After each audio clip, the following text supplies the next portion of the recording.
വർക്കല ബീച്ചിൽ ഒഴുക്കിൽപ്പെട്ട 8 യുവാക്കളെ ലൈഫ് ഗാർഡുകൾ രക്ഷപ്പെടുത്തി. മുംബൈ സ്വദേശികളായ 11 പേരാണ് ബീച്ചിലിറങ്ങിയത്. ലൈഫ് ഗാർഡുകളുടെ മുന്നറിയിപ്പ് അവഗണിച്ചാണ് യുവാക്കൾ കടലിലിറങ്ങിയത്.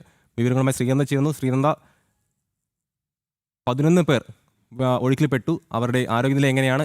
എന്തായിരുന്നു സംഭവം? എങ്ങനെയാണ് അപകടമുണ്ടായത്? തുടർച്ചയായി വർക്കല ബീച്ചിൽ യുവാക്കൾ ഒഴുക്കിൽപ്പെടുന്ന ഒരു സംഭവം ഇപ്പോൾ റിപ്പോർട്ട് ചെയ്തുകൊണ്ടിരിക്കുകയാണ്.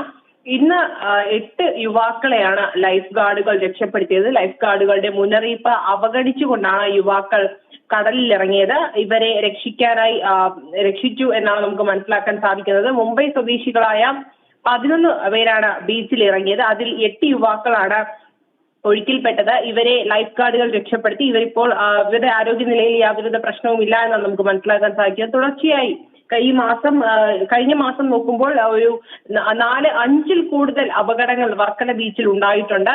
ഈ ഒഴുക്കിൽപ്പെടുന്നത് ഒരു സ്ഥിരം കാര്യമാണ്. ലൈഫ് ഗാർഡുകളുടെ കുറവ് ഇവിടെ ഏറ്റവും കൂടുതൽ ഉള്ള ഒരു മേഖല കൂടിയാണ് വർക്കല ബീച്ച്. എന്നാൽ ഇപ്പോൾ ഇവരെ രക്ഷിച്ചിരിക്കുന്നത് ലൈഫ് ഗാർഡുകളും അവിടെയുള്ള തീരദേശ വാസികളുമാണ്. എന്തായാലും 8 യുവാക്കളും ഇപ്പോൾ സുരക്ഷിതരാണ് എന്നാണ് നമുക്ക് മനസ്സിലാക്കാൻ സാധിക്കുന്നത്. അമൽ.